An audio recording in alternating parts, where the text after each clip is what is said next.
I am teacher Kapil बावा। अज का अपना जो टॉपिक है उसका नाम है एटॉमिक थ्योरी ऑफ मटीरियल्स। इस टॉपिक तो अपन ये पता लगेगा कि एटॉमिक किसी भी मटीरियल के एटॉमिक नंबर तो आप किस तरह पता लगा सकते हैं भी ये वाला जो मटीरियल है ये इंसुलेटर है, कंडक्टर है कि सैमी कंडक्टर है। सो ये जो डिस्टिंगविशन है वो आप एटॉमिक नंबर तो करनी है। ठीक है, एटॉमिक नंबर तो आप जज करांगे ਉਹਦੇ ਸ਼ੈਲ ਦੇ ਵਿੱਚ ਕਿੰਨੇ ਕਿੰਨੇ ਇਲੈਕਟ੍ਰੋਨਸ ਫਿਲ ਕਰਦੇ ਨੇ, ਕਿੰਨੇ ਕਿੰਨੇ ਹੁੰਦੇ ਨੇ, ਉਹ ਮੈਂ ਤੁਹਾਨੂੰ ਸਾਰਾ ਇਸ ਵਾਰੀ ਸਮਝਾਉਣਾ। ਸਭ ਤੋਂ ਪਹਿਲਾਂ ਤੁਹਾਨੂੰ ਪਤਾ ਹੋਣਾ ਚਾਹੀਦਾ ਵੀ ਇੱਕ ਆਪਣੇ ਕੋਲ ਇਹ ਐਟੋਮਿਕ ਸਟਰਕਚਰ ਹੈ ਕਿਸੇ ਵੀ ਐਟਮ ਦਾ ਜਿਹੜਾ ਸਾਰਿਆਂ ਦਾ ਕਾਮਨ ਹੁੰਦਾ। ਠੀਕ ਹੈ, ਸਭ ਤੋਂ ਇਨਰ ਕੋਰ ਦੇ ਵਿੱਚ ਨਿਊਕਲੀਅਸ ਹੁੰਦਾ ਹੈ। ਜਿਹੜਾ ਨਿਊਕਲੀਅਸ ਹੁੰਦਾ ਹੈ ਉਹ ਕਿਹਦੇ ਬਰਾਬਰ ਹੁੰਦਾ ਹੈ, ਜਿੰਨੇ ਨਿਊਟਰੋਨਸ ਪ੍ਰੋਟੋਨਸ ਉਹਨਾਂ ਨੂੰ ਐਡ ਕਰ ਲਈਦਾ ਤਾਂ ਉਹ ਕੀ ਬਣ ਜਾਂਦਾ ਨਿਊਕਲੀਅਸ। ਉਹਨੇ ਉਹਦੇ ਵਿੱਚ ਨਿਊਕਲੀਅਸ ਹੁੰਦੇ ਨੇ। ਨਿਊਕਲੀਅਸ ਦੇ ਵਿੱਚ ਜਿੰਨੇ ਪ੍ਰੋਟੋਨ ਹੋਣਗੇ ਉਨੇ ਹੀ ਉਹਦੇ ਇਲੈਕਟ੍ਰੋਨ ਹੋਣਗੇ। ਪ੍ਰੋਟੋਨਸ ਤੇ ਜਿਹੜਾ ਚਾਰਜ ਹੁੰਦਾ ਉਹ ਪੋਜ਼ਿਟਿਵ ਚਾਰਜ ਹੁੰਦਾ ਹੈ, ਨਿਊਟਰੋਨ ਤੇ ਨੋ ਚਾਰਜ ਤੇ ਇਲੈਕਟ੍ਰੋਨਸ ਦੇ ਵਿੱਚ ਨੈਗੇਟਿਵ ਚਾਰਜ। ਠੀਕ ਹੈ, ਜਿੰਨਾ ਪੋਜ਼ਿਟਿਵ ਚਾਰਜ ਹੋਏਗਾ ਪ੍ਰੋਟੋਨਸ ਹੋਣਗੇ ਉਨੇ ਹੀ ਇਲੈਕਟ੍ਰੋਨਸ ਹੋਣਗੇ। ਠੀਕ ਹੈ, ਉਸ ਤੋਂ ਬਾਅਦ ਆਪਣਾ ਕੋਲ ਆਉਂਦਾ ਹੈ ਵਾਰੀ what is atomic number. Atomic number ਵੀ ਇਹੀ ਚੀਜ਼ ਹੈ ਵੀ ਜਿੰਨੇ ਉਹਦੇ ਵਿੱਚ ਪ੍ਰੋਟੋਨ ਹੋਣਗੇ, ਠੀਕ ਹੈ, ਉਨੇ ਹੀ ਉਹਦੇ ਵਿੱਚ ਇਲੈਕਟ੍ਰੋਨ ਹੋਣਗੇ। ਉਹਨੂੰ ਆਪਾਂ ਕਹਿ ਦਿੰਦੇ ਵੀ ਇਹਦਾ ਐਟੋਮਿਕ ਨੰਬਰ ਇੰਨਾ ਹੈ। ਠੀਕ ਹੈ, ਤੇ ਜਿਹੜਾ ਐਟੋਮਿਕ ਮਾਸ ਹੁੰਦਾ ਹੈ ਉਹ ਜਿੰਨੇ ਪ੍ਰੋਟੋਨ ਹੋਣਗੇ ਪਲੱਸ ਜਿੰਨੇ ਨਿਊਟਰੋਨਸ ਉਹਦੇ ਵਿੱਚ ਐਡ ਕਰ ਦਾਂਗੇ ਉਹ ਐਟੋਮਿਕ ਮਾਸ ਬਣ ਗਿਆ। ਠੀਕ ਹੈ, ਸਭ ਤੋਂ ਪਹਿਲਾਂ ਆਪਣੇ ਕੋਲ ਕੰਡਕਟਰ ਪਤਾ ਹੋਣੇ ਚਾਹੀਦੇ। ਕਿਹੜੇ ਕਿਹੜੇ ਐਗਜ਼ਾਮਪਲ ਆਪਣੇ ਕੋਲ ਹੈਗਾ ਕਾਪਰ, ਐਲੂਮੀਨੀਅਮ, ਸਿਲਵਰ, ਗੋਲਡ। ਇਹ ਜਦੋਂ ਤੁਸੀਂ ਐਟੋਮਿਕ ਪੀਰੀਓਡਿਕ ਟੇਬਲ ਦੇਖੋਗੇ, ਕਾਪਰ ਦਾ ਐਟੋਮਿਕ ਨੰਬਰ ਹੈਗਾ 29। ਠੀਕ ਹੈ, ਐਲੂਮੀਨੀਅਮ ਦਾ ਹੈਗਾ 13। ਹੁਣ ਆਪਾਂ ਨੂੰ ਇਹਦਾ ਦੇ ਐਟੋਮਿਕ ਨੰਬਰ ਤੋਂ ਕਿਸ ਤਰ੍ਹਾਂ ਪਤਾ ਲੱਗੇਗਾ ਵੀ ਇਹ ਕੰਡਕਟਰ ਹੈ ਕਿ ਇਨਸੂਲੇਟਰ ਹੈ ਕਿ ਸੈਮੀ ਕੰਡਕਟਰ। ਸਭ ਤੋਂ ਪਹਿਲਾਂ ਆਪਾਂ ਕੀ ਕਰਾਂਗੇ, ਇੱਕ ਬਣਾਵਾਂਗੇ ਨਿਊਕਲੀਅਸ। ਇੱਥੇ ਆਪਾਂ ਸਪੋਜ਼ ਕਰ ਲਓ ਕਾਪਰ ਦੀ ਗੱਲ ਕਰ ਰਹੇ ਹਾਂ ਤਾਂ ਕਾਪਰ ਸਟਾਰਟ ਕਰ ਰਹੇ ਹਾਂ। ਕਾਪਰ ਦਾ ਨੰਬਰ ਹੈਗਾ 29। ਆਪਣੇ ਕੋਲ ਫਾਰਮੂਲਾ ਹੈਗਾ 2n²। ਠੀਕ ਹੈ, 2n² ਦੇ ਨਾਲ ਆਪਾਂ ਹਰ ਇੱਕ ਸ਼ੈੱਲ, ਇਹ ਅਲੱਗ-ਅਲੱਗ ਸ਼ੈੱਲ ਹੁੰਦੇ ਨੇ ਜਿਹੜੇ ਇੱਥੇ ਬਣਾਏ ਹੋਏ ਨੇ KLMN। ਜਿਸ ਤਰ੍ਹਾਂ ਐਟੋਮਿਕ ਨੰਬਰ ਵਧੀ ਜਾਏਗਾ ਉਸ ਤਰ੍ਹਾਂ ਆਪਣੇ ਸ਼ੈੱਲ ਵੀ ਵਧੀ ਜਾਣਗੇ। ਜਿੱਦਾਂ ਸ਼ੈੱਲ ਮਤਲਬ ਵਧੀ ਜਾਣਗੇ ਉਹਨਾਂ ਮਤਲਬ ਇਲੈਕਟ੍ਰੋਨਸ ਦਾ ਜਿਹੜਾ ਹੈ ਨਿਊਕਲੀਅਸ ਦੇ ਨਾਲ ਅਟੈਚਮੈਂਟ ਘਟੀ ਜਾਏਗੀ ਕਿਉਂਕਿ ਉਹ ਦੂਰ ਹੀ ਜਾ ਰਹੇ। ਠੀਕ ਹੈ, ਕਾਪਰ ਦਾ ਐਗਜ਼ਾਮਪਲ ਲਈਏ। ਕਾਪਰ ਦੇ ਵਿੱਚ ਇਹਦਾ ਨੰਬਰ ਹੈਗਾ 29। ਪਹਿਲੇ ਸ਼ੈੱਲ ਦੇ ਵਿੱਚ ਮੈਂ ਇੱਥੇ ਪਹਿਲਾਂ ਲਿਖਿਆ ਹੋਇਆ ਵੀ K, ਇਹਨੂੰ ਫਸਟ ਸ਼ੈੱਲ ਦਾ ਨਾਮ ਹੈਗਾ K। ਇਹਦੇ ਵਿੱਚ n = 1। ਇਹ ਮਤਲਬ ਸ਼ੈੱਲ ਦਾ ਨੰਬਰ ਹੈ। K ਮਤਲਬ n ਮਤਲਬ 1। K ਦੀ ਜਗ੍ਹਾ 'ਤੇ ਆਪਾਂ 1 ਪੁੱਟ ਕਰਾਂਗੇ। ਜੇ L ਸ਼ੈੱਲ 'ਚ ਆ ਜਾਵਾਂਗੇ ਤਾਂ 2 ਪੁੱਟ ਕਰਾਂਗੇ, ਜੇ 3 ਪੁੱਟ ਕਰਾਂਗੇ ਤਾਂ M ਸ਼ੈੱਲ 'ਚ ਆ ਜਾਵਾਂਗੇ, ਤਾਂ 4 ਪੁੱਟ ਕਰਾਂਗੇ ਤਾਂ N ਸ਼ੈੱਲ ਦੇ ਵਿੱਚ ਆ ਜਾਵਾਂਗੇ। ਉਹਦਾ ਫਾਰਮੂਲਾ ਇਹ ਹੈ 2n²। ਸਪੋਜ਼ ਕਰ ਲਓ ਮਤਲਬ ਇਹ K ਸ਼ੈੱਲ ਦੀ ਵੈਲਿਊ ਹੈ 2 × 1² = 2 ਇਲੈਕਟ੍ਰੋਨ। ਮਤਲਬ ਕਿ ਪਹਿਲੇ ਸ਼ੈੱਲ ਦੇ ਵਿੱਚ ਆਪਾਂ ਸਿਰਫ 2 ਇਲੈਕਟ੍ਰੋਨ ਹੀ ਫਿੱਟ ਕਰ ਸਕਦੇ ਹਾਂ। ਠੀਕ ਹੈ, ਦੂਸਰੇ ਸ਼ੈੱਲ ਦੇ ਵਿੱਚ ਆਪਾਂ ਇੱਥੇ ਦੇਖੋ L ਦੀ ਵੈਲਿਊ ਦੂਸਰੇ ਸ਼ੈੱਲ ਦਾ ਮਤਲਬ ਹੈਗਾ L ਦੀ ਵੈਲਿਊ ਹੈਗੀ 2। ਤਾਂ ਇਸ ਫਾਰਮੂਲੇ ਵਿੱਚ N ਦੀ ਜਗ੍ਹਾ 'ਤੇ 2 ਪੁੱਟ ਕਰੋ। N ਦੀ ਜਗ੍ਹਾ 'ਤੇ 2 ਪੁੱਟ ਕੀਤਾ 2 × 2² × 2 = 8 ਇਲੈਕਟ੍ਰੋਨ। ਮਤਲਬ ਦੂਸਰੇ ਸ਼ੈੱਲ 'ਚ ਆਪਾਂ ਕਿੰਨੇ ਫਿੱਟ ਕਰ ਸਕਦੇ ਹਾਂ ਇਲੈਕਟ੍ਰੋਨ, 8 ਇਲੈਕਟ੍ਰੋਨਸ।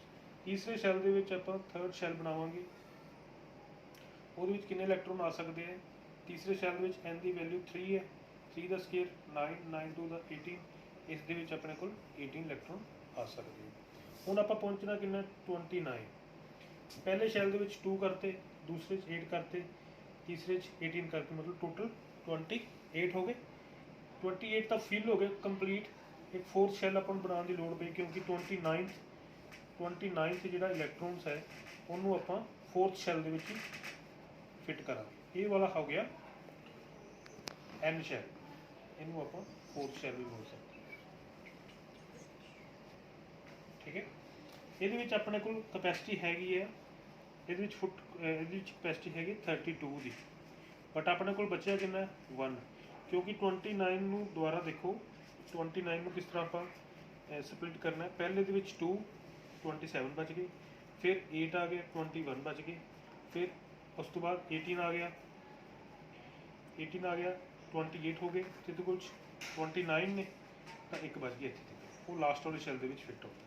ਹੁਣ ਜਗ੍ਹਾ ਉਹਦੇ ਕੋਲ 32 ਹੈ, ਤੁਸੀਂ ਦੇਖੋ ਇੱਕ ਇਲੈਕਟ੍ਰੋਨ ਕੋਲ 32 ਦੀ ਕਪੈਸਿਟੀ ਹੈ, 32 ਜਗ੍ਹਾ ਤੇ ਉਹ ਫਿੱਟ ਹੋ ਸਕਦਾ। ਠੀਕ ਹੈ, ਜਿੰਨੀ ਜ਼ਿਆਦਾ ਮੂਵਮੈਂਟ ਉਹਦੇ ਕੋਲ ਘੁੰਮਣ ਫਿਰਨ ਵਾਸਤੇ ਹੈਗੀ ਹੈ, ਮਤਲਬ ਉਹਦੀ ਮੂਵਮੈਂਟ ਜ਼ਿਆਦਾ, ਤੇ ਜਿਹੜਾ ਫ੍ਰੀ ਇਲੈਕਟ੍ਰੋਨਸ ਹੈ ਇਹ ਜਿੰਨਾ ਜ਼ਿਆਦਾ ਮੰਨ ਲਓ ਫ੍ਰੀਲੀ ਘੁੰਮੇਗਾ ਉਨੀ ਜ਼ਿਆਦਾ ਉਸ ਮਟੀਰੀਅਲ ਦੀ ਕੰਡਕਟਿਵਿਟੀ ਹੁੰਦੀ। ਇਲੈਕਟ੍ਰਿਸਿਟੀ ਦਾ ਕੀ ਮਤਲਬ ਹੈ, ਕਰੰਟ ਦਾ ਕੀ ਡੈਫੀਨੇਸ਼ਨ ਕੀ ਹੈ, ਫਲੋ ਆਫ ਇਲੈਕਟ੍ਰੋਨਸ। ਹੁਣ ਇਲੈਕਟ੍ਰੋਨ ਤਾਂ ਹੀ ਫਲੋ ਹੋਏਗਾ ਜੇ ਇਹਦੇ ਕੋਲ ਜਗ੍ਹਾ ਹੋਏਗੀ ਘੁੰਮਣ ਵਾਸਤੇ। ਹੁਣ ਇਹਦੇ ਕੋਲ ਜਗ੍ਹਾ ਬਹੁਤ ਹੈ, 32 ਦੀ ਕਪੈਸਿਟੀ ਹੈ, ਇੱਕ ਇਲੈਕਟ੍ਰੋਨ 32 ਜਗ੍ਹਾ ਤੇ ਫਿੱਟ ਹੋ ਸਕਦਾ। ਠੀਕ ਹੈ, ਇਹਦੇ ਕੋਲ ਘੁੰਮਣ ਦੀ ਕਪੈਸਿਟੀ ਕਾਫੀ ਹੈ, ਇਸ ਕਰਕੇ ਇਲੈਕਟ੍ਰੋਨ ਫ੍ਰੀਲੀ ਮੂਵ ਕਰ ਸਕਦਾ। ਜੇ ਫ੍ਰੀਲੀ ਮੂਵ ਕਰ ਸਕਦਾ ਤਾਂ ਗੁੱਡ ਕੰਡਕਟਰ। ਤਾਂ ਕਾਪਰ ਦੀ ਐਗਜ਼ਾਮਪਲ ਵੀ ਗੁੱਡ ਕੰਡਕਟਰ। ਇਸੇ ਤਰ੍ਹਾਂ ਐਲੂਮੀਨੀਅਮ ਦਾ ਨੰਬਰ ਹੈਗਾ 13।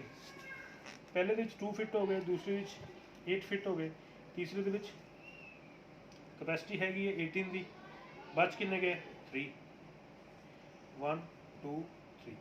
ਹੁਣ ਇਸ ਸ਼ੈਲ ਦੇ ਵਿੱਚ 18 ਦੀ ਕਪੈਸਿਟੀ ਹੈ, 3 ਇਲੈਕਟ੍ਰੋਨ ਨੇ। ਠੀਕ ਹੈ, 15 ਜਗ੍ਹਾ ਵੇਕੈਂਟਸ ਨੇ, ਮਤਲਬ ਉਹ 15 ਜਗ੍ਹਾ ਤੇ ਹੋਰ ਵੀ ਕਿਤੇ ਫਿੱਟ ਹੋ ਸਕਦੇ। ਮਤਲਬ ਇਹ ਵੀ 3 ਮਤਲਬ ਫ੍ਰੀਲੀ ਘੁੰਮ ਸਕਦੇ, ਮਤਲਬ ਇਹਨਾਂ ਕੋਲ ਘੁੰਮਣ ਫਿਰਨ ਵਾਸਤੇ ਜਗ੍ਹਾ ਜ਼ਿਆਦਾ ਹੈ, ਇਸ ਕਰਕੇ ਇਹ ਵੀ ਮਤਲਬ ਅੱਛੀ ਤਰ੍ਹਾਂ ਆਪਣਾ ਮੂਵਮੈਂਟ ਕਰ ਸਕਦੇ। ਇਸ ਕਰਕੇ ਇਹ ਵੀ ਗੁੱਡ ਕੰਡਕਟਰ ਹੈ ਐਲੂਮੀਨੀਅਮ। ਹੁਣ ਆਪਾਂ ਆ ਜਾਓ ਇੰਸੂਲੇਟਰ। ਇੰਸੂਲੇਟਰ ਕਿਉਂ ਉਹਨਾਂ ਦੇ ਵਿੱਚ ਕਰੰਟ ਪਾਸ ਨਹੀਂ ਹੁੰਦਾ? ਹੁਣ ਇੰਸੂਲੇਟਰ ਦੀ ਐਗਜ਼ਾਮਪਲ ਹੈਗੀ ਨਿਓਨ ਗੈਸ। ਠੀਕ ਹੈ, ਉਹਦਾ ਐਟੋਮਿਕ ਨੰਬਰ ਹੈਗਾ 10। ਹੁਣ 10 ਜੇ ਫਿੱਟ ਕਰਨੇ ਆ ਤਾਂ ਪਹਿਲੇ ਦੇ ਵਿੱਚ 2 ਫਿੱਟ ਹੋ ਗਏ, ਦੂਸਰੇ ਦੇ ਵਿੱਚ 8 ਫਿੱਟ ਹੋ ਗਏ, ਤੀਸਰੇ ਸ਼ੈਲ ਦੀ ਆਪਾਂ ਨੂੰ ਲੋੜ ਨਹੀਂ ਪਈ। ਕਿਉਂ ਨਹੀਂ ਪਈ? ਕਿਉਂਕਿ 10 ਹੀ ਆਪਣੇ ਕੋਲ ਇਲੈਕਟ੍ਰੋਨ ਸੀ, 10 ਦੀ ਜਗ੍ਹਾ ਟੋਟਲ ਫਿਲ ਹੋ ਗਈ, ਮਤਲਬ ਫੁੱਲੀ ਆਕੂਪਾਈਡ ਹੋ ਗਏ ਦੋਨੋਂ ਸ਼ੈਲ। ਆਹ ਵਾਲਾ ਸ਼ੈਲ ਵੀ ਫੁੱਲੀ ਆਕੂਪਾਈਡ ਹੋ ਗਿਆ, ਫਸਟ ਸ਼ੈਲ ਵੀ ਫੁੱਲੀ ਆਕੂਪਾਈਡ ਹੋ ਗਿਆ, ਸੈਕਿੰਡ ਵੀ ਫੁੱਲੀ ਆਕੂਪਾਈਡ ਹੋ ਗਿਆ।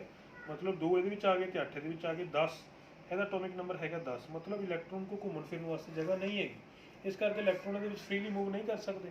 ਨਹੀਂ ਫ੍ਰੀਲੀ ਮੂਵ ਕਰ ਸਕਦੇ ਮਤਲਬ ਇਹਦੇ ਵਿੱਚ ਕਰੰਟ ਪਾਸ ਨਹੀਂ ਹੋ ਸਕਦਾ, ਇਸ ਕਰਕੇ ਇਹ ਬਣ ਗਿਆ ਇੰਸੂਲੇਟਰ ਨਿਓਨ ਗੈਸ।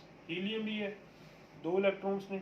ਠੀਕ ਹੈ, ਉਹ ਪਹਿਲੇ ਸ਼ੈਲ ਦੇ ਵਿੱਚ ਹੀ 2 ਦੀ ਵੈਲਿਊ 2 ਦੀ ਕਪੈਸਿਟੀ ਹੈਗੀ ਹੈ, 2 ਦੇ ਵਿੱਚ ਫਿਲ ਹੋ ਗਏ, ਤਾਂ ਮਤਲਬ ਜਿਹੜਾ ਹੀਲੀਅਮ ਹੈ ਉਹ ਵੀ ਇੱਕ ਵਧੀਆ ਇੰਸੂਲੇਟਰ ਹੈ। ਥਰਡ ਆਪਣੇ ਕੋਲ ਆ ਗਿਆ ਸੈਮੀਕੰਡਕਟਰ। ਸੈਮੀਕੰਡਕਟਰ ਦੀ ਪਹਿਚਾਣ ਕਿਸ ਤਰ੍ਹਾਂ ਹੈ?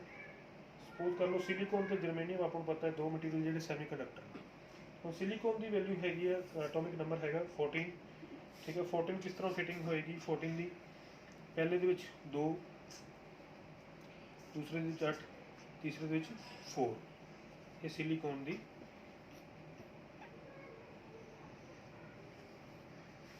ਪਹਿਲੇ ਦੇ ਵਿੱਚ 2 ਫਿੱਟ ਹੋ ਗਏ, ਦੂਸਰੇ 'ਚ 8, ਤੀਸਰੇ 'ਚ 4 ਜਦੋਂ ਵੀ ਲਾਸਟ ਦੇ ਵਿੱਚ।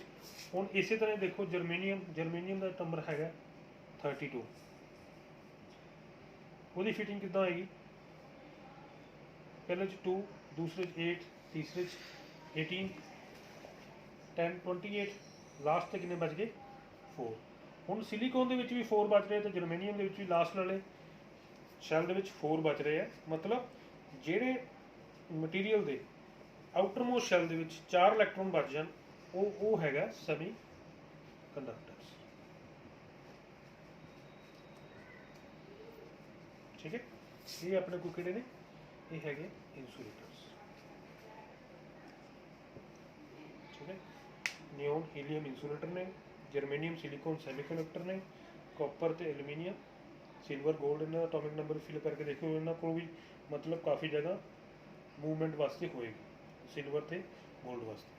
ਠੀਕ ਹੈ, ਪੀਰੀਓਡਿਕ ਟੇਬਲ 'ਚ ਤੁਸੀਂ ਇਹਨਾਂ ਦਾ ਐਟੋਮਿਕ ਨੰਬਰ ਚੈੱਕ ਕਰਕੇ ਇਹ ਫਿਲਿੰਗ ਕਰਨ ਦੀ ਕੋਸ਼ਿਸ਼ ਕਰਨੀ ਆਪਣੇ ਆਪ। ਠੀਕ ਹੈ, ਉਹ 'ਚ ਤੁਹਾਨੂੰ ਪਤਾ ਲੱਗ ਜਾਏਗਾ ਵੀ ਇਹਨਾਂ ਦੇ ਜਿਹੜਾ ਸ਼ੈਲ ਆਊਟਰ ਮੋਸਟ ਸ਼ੈਲ ਦੇ ਵਿੱਚ ਕਾਫੀ ਜਗ੍ਹਾ ਘੁੰਮਣ ਫਿਰਨ ਵਾਸਤੇ ਇਹਨਾਂ ਕੋਲ ਮਿਲ ਗਈ। ਤਾਂ ਕਰਕੇ ਇਹ ਬਣ ਗਏ ਆਪਣੇ ਕੋਲ ਕੰਡਕਟਰ, ਇਹ ਬਣ ਗਏ ਆਪਣੇ ਕੋਲ ਨਿਓਨ ਤੇ ਹੀਲੀਅਮ ਬਣ ਗਏ ਇੰਸੂਲੇਟਰ, ਜਿਨ੍ਹਾਂ ਦੇ ਆਊਟਰ ਮੋਸਟ ਸ਼ੈਲ 'ਚ 4 ਨੇ, ਸਿਲੀਕੋਨ ਤੇ ਜਰਮੇਨੀਅਮ, ਉਹ ਬਣ ਗਏ ਆਪਣੇ ਕੋਲ ਸੈਮੀਕੰਡਕਟਰ।